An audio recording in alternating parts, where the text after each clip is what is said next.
E voltamos com o Show Business. Ele comanda uma empresa de inteligência de dados que está no Brasil há 10 anos.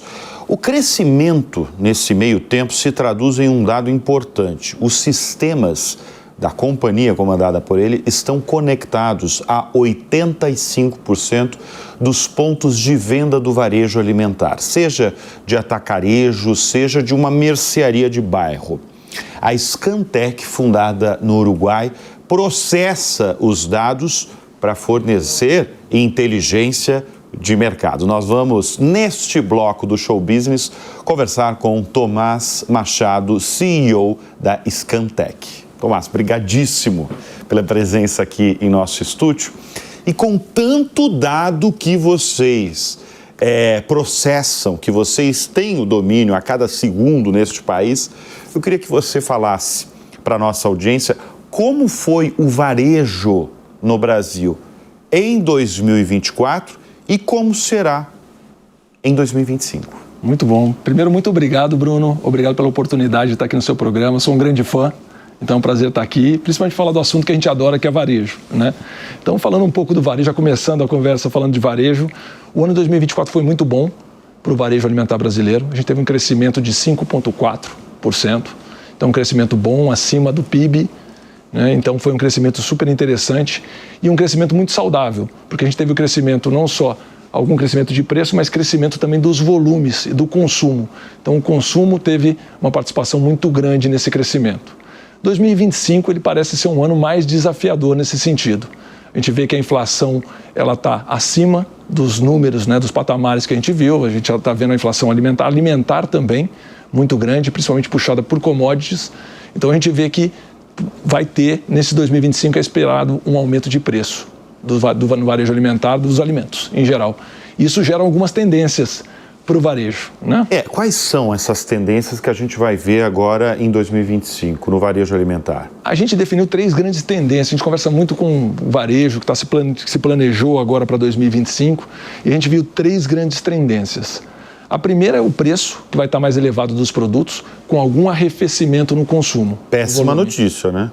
Péssima notícia. Porque em 2024 os alimentos já aumentaram, principalmente no segundo semestre. Principalmente no segundo semestre. No primeiro semestre... Quer dizer, vai aumentar ainda mais em 25. A expectativa é que continue essa tendência que a gente viu no segundo semestre. A não ser que algo mude economicamente, a tendência é que continue com esse mesmo aumento de preço e algum arrefecimento no consumo.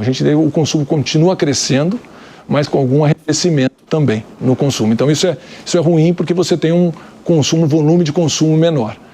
E uma atenção do varejo, principalmente no preço, né, na precificação e nos estoques. O custo de capital muito alto, então o varejo vai estar muito focado no controle de estoque na cadeia, porque isso é custo de capital e é muito arriscado para o varejo estar nesse cenário. Sabe uma coisa que eu percebo fazendo a cobertura aí de negócios já há algum tempo? Eu acho que nos últimos 2, 3 anos teve uma mudança no varejo alimentar brasileiro, que é uma aceleração do atacarejo, né? A mistura do atacado com varejo. Cresce sem parar. A gente recebeu, inclusive, meses atrás, o presidente do Carrefour Brasil, Stéphane Maquaire, e ele mesmo falou do quanto representa o atacarejo para um grupo do tamanho de um Carrefour Brasil.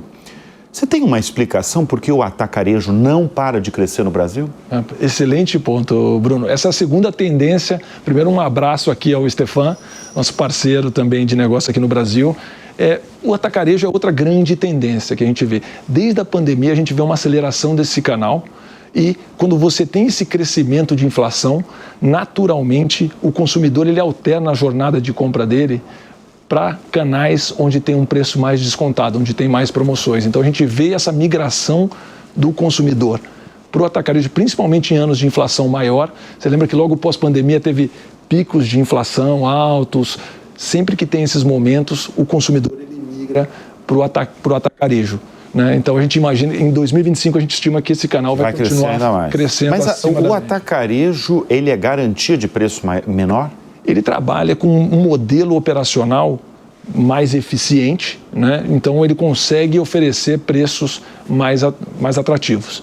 E ele começou a aumentar as ofertas, porque a gente vem do atacado, que tinha muito esse conceito de baixo preço, mas ele começou a incorporar áreas que tradicionalmente o atacado não tinha, como o açougue, a padaria, e se transformou no atacarejo, né, para o consumo que não só atinge o consumidor, o industrial, mas também o consumidor do dia a dia, que vai lá fazer suas compras. Então teve essa migração também. Não deve ser só preço menor, né? Deve ter promoção, né? Leve 3, pague 2... Com certeza. Deve ter um monte de... Com certeza. A atividade promocional no atacarejo, ela é maior, ela em média maior do que nos outros canais, supermercado ou mercearia de bairro, né? Ô, Tomás, você está quantos anos na empresa? Na Scantec há 2 anos. 2 anos, né? Qual foi, porque eu imagino que a sua empresa, né, que é a inteligência de mercado a partir de dados, vocês fornecem insights para os clientes de vocês, né? Insights para melhorar a produtividade. Qual foi o insight mais valioso que o varejo alimentar obteve a partir da leitura de tantos dados? São tantos insights, Bruno, é super interessante. Fala alguns aí. Podemos dizer vários, como tendências de canais, é super importante acompanhar. Eu sempre digo que hoje eu trabalho há 20 anos próximo do varejo alimentar, seja na indústria e agora do lado de dados e informação. E eu sempre falo alguns números do Brasil que são impressionantes. O Brasil é um país muito diverso, né? Então é super difícil você se planejar num país, seja indústria, seja varejo, você atuar no Brasil é um desafio. E com margens nem sempre fácil, com inflação, então é sempre difícil.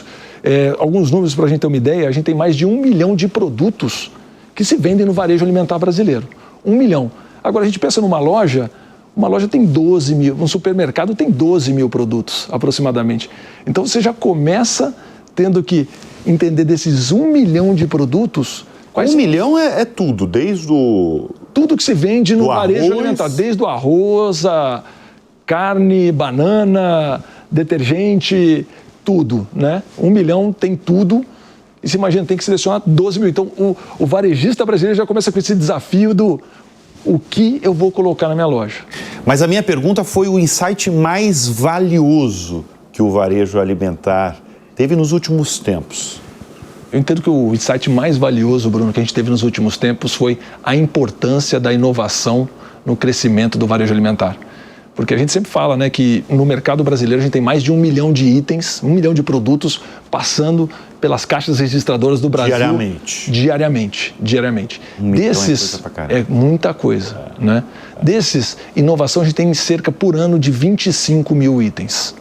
Então, quer dizer, 0,5%, uma percentual pequeno desse 1 milhão. O que você define como produto com inovação? Qualquer variação que não seja simplesmente uma mudança de embalagem. Então, um sabor novo, algo adicional. Né? Então, tem desde grandes inovações, como novos produtos, até extensões de linha que podem ser novos sabores, novas variações de gramatura, de formatos. Então, tudo isso é inovação. Tudo que é mudança de embalagem, a gente não considera inovação. Então, tem 25 mil... 25 mil itens que são de inovação. Então, um percentual pequeno, se você olha desse 1 milhão. Sim. Porém, eles representam 75% do crescimento no ano que eles são lançados. Uau! Então, quer dizer, quando você define quem vai crescer mais e quem vai crescer menos, está muito ligado a tanto a indústria acertar as inovações que ela vai conseguir fazer, quanto o varejo selecionar as inovações corretas para estar dentro das suas lojas. Sim. Então, essa é uma dinâmica super difícil no varejo alimentar e super regional também, Bruno. Tomás, eu queria que você contasse para a nossa audiência do negócio de vocês mesmo. Como é que funciona desde o momento em que você passa um item desse mercado aí de 1 milhão de itens, quando você passa um item no código de barras ali, seja de um atacarejo, seja de uma mercearia, você tem o dado de tudo aquilo ali, por exemplo, desde o horário que foi feito, desde o perfil do que foi comprado? Conta um pouco para a nossa audiência do negócio. Excelente pergunta, Bruno. A gente tem toda a informação. O nosso negócio ele é simples de explicar, depois eu falo do modelo que é super interessante. Mas o negócio é tudo que passa no checkout, quando passa no checkout da loja, em qualquer loja, seja uma mercearia, seja um grande supermercado, um grande atacarejo de qualquer cidade do Brasil, a gente está em mais de 3 mil cidades no Brasil. Então, num supermercado em Rio Branco, no Acre, tudo que passa no checkout, a gente processa e no dia seguinte, a indústria tem acesso a todas as informações do seu produto que foi vendido naquela loja no Acre. Preço, horário, produto, cesta, todas as informações. Então, quer dizer, a gente consegue, imagina, as indústrias aqui em São Paulo, elas conseguem ver exatamente o que está acontecendo em Rondônia, em Rio Branco, no dia seguinte.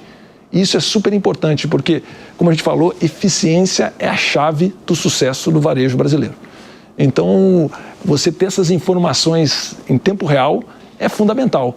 E hoje é necessário para a sobrevivência, Bruno. Mas e quais as diferenças que você mesmo pode falar entre as regiões na hora de comprar?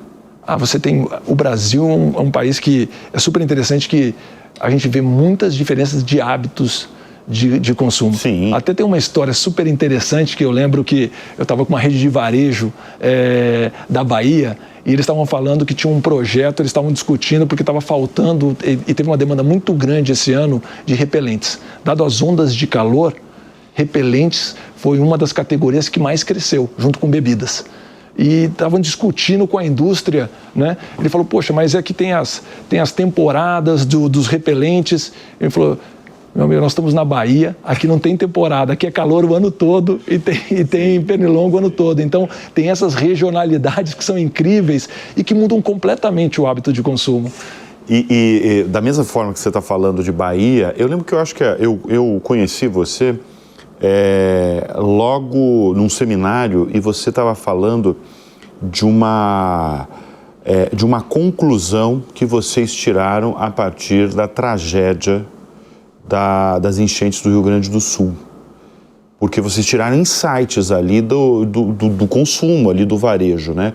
Quais foram, assim, meses e meses depois dessa tragédia? Foi uma tragédia terrível, né, Bruno, que aconteceu. E teve alguns efeitos que nos surpreenderam.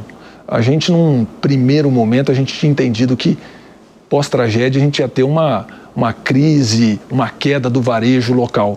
O que a gente viu, na realidade, foi o contrário, por um motivo triste, mas foi o contrário. Na realidade, teve um aumento do consumo. Na realidade, o que aconteceu é que você, efetivamente, eliminou todo o estoque de produtos da cadeia, né? Porque você teve aquela tragédia, acabou com as moradias, então, desde o consumidor que tinha estoque em sua casa até os varejos locais, você acabou eliminando uma grande parte do estoque. Então, no fim, o Rio Grande do Sul, o varejo alimentar acabou crescendo acima da média do Brasil, por essa fatalidade, né? Então, são essas conclusões e a gente conseguiu ver aonde a gente ajudou muito as indústrias naquele momento, porque também o que a gente viu foi as lojas que efetivamente estavam fechadas, dada a tragédia, pelo menos temporariamente, e as lojas que estavam abertas para que as indústrias pudessem ajudar no abastecimento. Então, a gente fez um trabalho junto com as indústrias de abastecimento no Rio Grande do Sul, que foi super importante naquele momento, porque a gente conseguia traquear, né, entender exatamente um dia depois quais lojas permaneciam abertas para a gente enviar recursos, não só vendas, né, mas doação de produtos também para chegar até a população. Então foi um momento super crítico e importante, mas que eu acho que foi fundamental, porque como plataforma a gente conseguiu unir tanto a indústria com o varejo para atender o consumidor. Ô Tomás, a gente está falando de dado o tempo todo neste bloco, mas a gente não falou de duas das palavras mais faladas do mundo. Eu ia falar até do mundo corporativo, que é uma verdade, mas eu posso até falar que é do mundo. Inteligência artificial. A gente até agora não falou, porque dado é a matéria-prima da inteligência artificial. É verdade. Eu vou introduzir agora essas duas palavras. Inteligência artificial. Qual que é o impacto no negócio? Eu imagino que deve ser quase tudo. É verdade. É até difícil de prever, né, Bruno? Assim, eu consigo ver os impactos de curto prazo, mas é difícil prever os impactos de longo. E acho que vão ser muitos. Mas hoje, o que a AI, a inteligência artificial, representa nos negócios de vocês? Para a gente tem duas utilidades muito imediatas e muito efetivas da AI hoje no negócio da Scantec e no varejo alimentar brasileiro. A primeira tem um aspecto interessante, Bruno. A gente falou muito de leitura dos produtos, código de barra. Tem um grupo de produtos muito relevante do varejo que pesa entre 30% e 40% das vendas de todas as lojas do varejo, que eles são produtos que eles não têm o código de barra padrão, porque quando a gente identifica o produto, a gente vai pelo código de barra, mas que eles não têm. Banana, abacate, alface, eles não têm esse código, eventualmente ele tem um código local, que a gente chama. E era muito difícil, essa era uma área cega para o varejo alimentar. Então ninguém sabia muito quanto vendia, como vendia, quanto vendia as outras lojas, e a gente, através da inteligência artificial, a gente consegue ver a descrição do produto e alocar eles e unificar os dados. Então, eu consigo ter uma categoria de banana, banana prata, banana nanica, em qualquer lugar do Brasil com a mesma visibilidade, tanto para a indústria abastecer, quanto para o varejo entender os consumos. Então, essa primeira utilidade prática, a gente conseguiu desvendar 40% do faturamento do varejo que antes ficava escondido, ninguém conseguia entender e analisar, e isso é super importante. A segunda, ela é mais técnica. Para desenvolvimento, a gente é uma empresa de tecnologia, para desenvolvimento, a inteligência artificial ajuda bastante. Os desenvolvedores usam muito para escrever os códigos. No fim, todo o nosso produto, eles são feitos de linhas de código, né? E essa inteligência artificial ajuda muito os nossos desenvolvedores a serem mais eficientes. Então, a gente acelerou muito o processo de desenvolvimento interno. Pode falar, pode finalizar. No fim, são esses dois grandes. A gente imagina que vai ter muitas outras novidades, mas hoje a gente já está usando você não plenamente. Consegue, você falou assim, a longo prazo você não consegue fazer uma dimensão aí do que a AI vai impactar no varejo alimentar, é isso? Nas nossas vidas, Bruno, eu acho que vai impactar de maneira enorme, é difícil da gente mensurar, vai mudar o jeito que a gente faz qualquer coisa. Essa é a minha visão. A gente vai mudar tudo. Hoje a gente está vendo esses benefícios e muito rápido, né? Se a gente comparar com as outras revoluções tecnológicas, elas normalmente tinham um momento que ela acontecia, depois voltava e tomava mais tempo para ela se tornar uma realidade, né? A AI não. A AI, a gente vê que a gente começou a falar mais de AI há pouco tempo. Já existe há algum tempo. Há muito tempo, na verdade. Mas a gente começou a falar do ChatGPT em novembro de 2022. Exato, acho que foi um clique que virou e é impressionante. A gente já está usando muito, então a adoção está muito, muito rápida. Você teve quase 2 décadas de Ambev, né? Tive entre Ambev e AB InBev, fora do Brasil. Quer dizer, eu imagino que foi um período ali. Qual que foi a importância dessa passagem para o trabalho que você faz hoje? Você lidava diretamente com dados? Lidava, principalmente. Sempre lidei com tecnologia dentro da Ambev. Eu entrei lá nos programas trainees tradicionais, exato, lá nos anos 2000, dentro da Ambev, né, muitos anos atrás.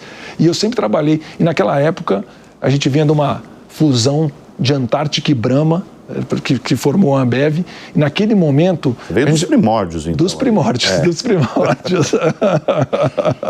Exatamente. E naquela época o grande desafio era a integração, né, de duas companhias muito diferentes. Então eu trabalhei muito na área comercial, mas principalmente com tecnologia, na integração de sistemas, unificação de sistemas, unificação de equipe de vendas. E assim foi minha jornada na Ambev, porque foram ciclos de fusões dentro da companhia, nesse momento nacional, mas depois internacional, com a Anheuser-Busch, né, a Budweiser, emblemática lá nos Estados Unidos e no resto do mundo. E eu sempre trabalhei com tecnologia voltada para a área comercial. Nos últimos anos, a gente tinha desenvolvido uma plataforma, que já comecei a trabalhar com plataforma de tecnologia, que era o BIS, que era uma plataforma de venda B2B, da indústria e varejo. Então, eu já estava trabalhando com plataforma e tecnologia. Quando surgiu a oportunidade da Scantec, eu fiquei encantado com essa oportunidade. Eu vi o quanto a gente podia eliminar deficiências. Então, eu acredito muito no propósito da companhia. Então, nesse dia, eliminar essa ineficiência do varejo à indústria brasileira, que, no fim, o consumidor que acaba pagando essa ineficiência. Então, eu me encantei com esse projeto, Bruno. Você falou dos anos 2000, né? Da sua entrada lá, 2000, 2001...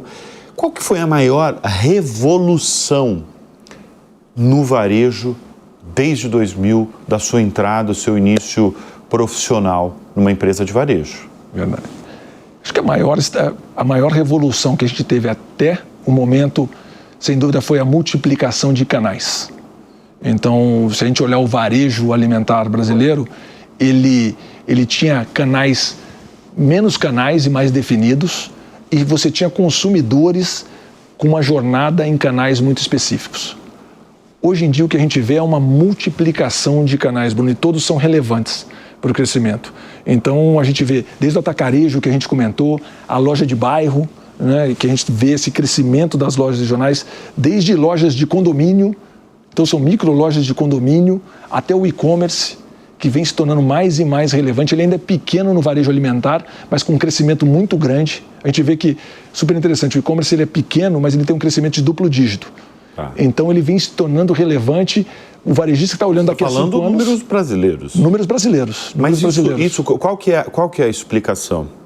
O brasileiro ainda gosta de fazer a compra ali Ele gosta. De ir no supermercado, ele gosta. Comprar... Principalmente itens que têm inovação. A gente fez esse estudo, tem 2 características que levam o consumidor brasileiro à loja física. Uma, o que a gente chama de perecíveis. Então ele gosta de escolher os produtos perecíveis, como frutas, legumes, verduras, e isso é super importante. Carnes, é importante ele estar dentro da loja. E a segunda é para descobrir inovações. Então, as lojas físicas brasileiras, isso é super interessante, elas estão passando por uma revolução também, que elas não estão sendo mais abastecimento, elas estão focadas em experiência. E isso é fundamental, porque hoje o consumidor brasileiro vai na loja física para ter a experiência de compra, não é para abastecimento. Sim. Então teve essa migração também no perfil e no propósito da visita na loja física, que é super interessante. E é um ponto relevante que a gente vê alguns varejistas conseguindo se adequar a essa nova realidade e ter sucesso. Vocês tiveram um aporte bem significativo nos últimos tempos, né? De 200 milhões de reais de uma empresa de private equity, né? Exatamente. Para onde foi esse dinheiro? O que vocês fizeram? Esse dinheiro ele foi focado em 2 grandes frentes para a gente. Foi para reforçar os produtos da nossa plataforma. Então a gente via que já tinha uma adesão muito grande, tanto da indústria quanto do varejo, aqui, principalmente no Brasil, né? O Brasil hoje é o nosso maior mercado, é o maior mercado da Scantec, longe do segundo. Então a gente usou esse investimento para reforçar os nossos produtos, os produtos da nossa plataforma, tanto para o varejo quanto para a indústria. E uma segunda parte foi para a expansão internacional da companhia. A gente tem muitos clientes que atuam em outros mercados da América do Sul, e esse produto que a Scantec oferece, que é essa leitura quase real time, né, com um dia de diferença do que é vendido, é um produto novo, foi uma inovação que não existe em outros países. Então, nossos clientes multinacionais que estão no Brasil, eles demandam que a gente vá para outros países oferecer o mesmo serviço. Porque eu falei no começo, né, a empresa é do Uruguai. É uruguaia. Foi para a Argentina e hoje o Brasil representa o que nos negócios globais? 70%. 70%? É muito significativo. Ele vem crescendo, o Brasil cresce mais de 70% ao ano, então cresce muito. Esse crescimento é porque o país, evidentemente, é muito maior ou porque os empresários dos mais variados setores, eles têm interesse em dados para ter insights? Acredito muito nos 2 fatores, Bruno. O país é muito maior. O Uruguai, a gente tem uma participação muito grande no Uruguai, mas o Uruguai tem 3,5 milhões de habitantes. Então é um país muito menor. O Brasil, além da dimensão maior, é um país muito difícil de operar, até por esse tamanho, com muitas regionalidades, como a gente conversou aqui. Então eu acredito muito nesses 2 fatores. O tamanho, mas também a necessidade de dados para você conseguir operar num ambiente tão complexo como é o Brasil. Ô Tomás, aqui no Brasil são quantos funcionários? Mais de 1.000, né? São 1.050 funcionários aproximadamente. 1.050. Se pegar os outros países, dá 1.600? 1.600 aproximadamente. Tá. Então, são mais de 1.000 profissionais que você comanda. O que você mais valoriza na hora de contratar um profissional? Isso tem muito do perfil da companhia. A gente é uma companhia que a gente gosta de fazer, né? E daí tem perfis diferentes, a gente gosta muito de fazer. Então, para mim, um dos principais fatores é a proatividade do funcionário. Então, a vontade de fazer e de transformar. Essa, para mim, é a principal característica e que nos une como Scantec, não só no Brasil, como no mundo. A maior parte das vagas é para desenvolvedor, o que é? Todo o nosso desenvolvimento hoje está no Uruguai. As nossas vagas aqui são para produto, então a gente tem muita gente trabalhando com produtos aqui, e atendimento, tanto do varejo quanto da indústria. Porque um diferencial nosso da Scantec é que o dado em si, ele é importante, mas entender os dados é fundamental. E a gente está nessa jornada, né, de digitalização do varejo brasileiro. Então, ter as pessoas para auxiliar nossos parceiros, tanto a indústria quanto o varejo, nessa jornada é fundamental. Eu fiz a pergunta há pouco, né, do insight mais valioso aí que o varejo alimentar teve a partir dos dados que vocês coletam. Agora vou mudar um pouquinho a questão. Qual foi uma mudança maior que um dos clientes teve a partir do dado, a partir do momento que ele teve um insight? Você consegue identificar alguma história aí de um varejista, de um cliente de vocês que teve uma mudança aí significativa? Você contou de uma história lá da Bahia, né, dos repelentes, né? É verdade. Você tem uma... Poxa, a gente tem várias histórias super interessantes, Bruno. Uma que eu acho reveladora da indústria, a gente estava discutindo os números e olhando, e muitas vezes a gente via que você às vezes se cerca muito nos produtos que você conhece, e muitas vezes você não consegue ver produtos que eventualmente estão entrando no mercado com outra proposta, mas que o consumidor está migrando, porque no fundo o consumidor não é feito de compartimentos, né? Então não é que ele olha, vou comprar um refrigerante zero, vou comprar um refrigerante zero de qual marca? Ele fala, vou comprar um refrigerante zero, eventualmente vou comprar um suco, eventualmente vou comprar uma água com gás, então, eventualmente água de coco. Então, você tem outras categorias que competem, e muitas vezes, quando você está muito focado num segmento específico, você não vê essas coisas acontecendo ao redor. Então, acho que dos grandes insights que a gente viu, essa possibilidade dos nossos clientes darem um passo para trás e olharem o todo, a floresta toda, para decidir aonde vai plantar as árvores. Então, acho que esses são os grandes insights, essa possibilidade. Isso só os dados permitem, porque senão é impossível, humanamente. Eu venho de 20 anos, antigamente a gente tomava decisões muito mais baseadas em experiências. Intuição, Intuição também. Experiências também. Intuição e experiência.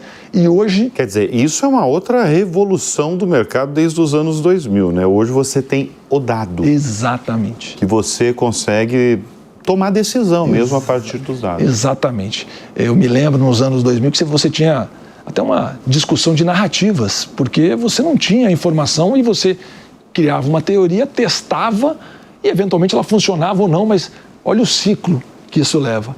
Hoje não. Hoje você tem o dado, você consegue analisar e entender exatamente o que está acontecendo. Isso é fundamental. Hoje, para operar no Brasil, você precisa ter isso, senão não consegue. Dado e informação. O negócio vale ouro, né? É super fundamental. Acredito que hoje nós temos mais de 340 empresas, indústrias parceiras nossas.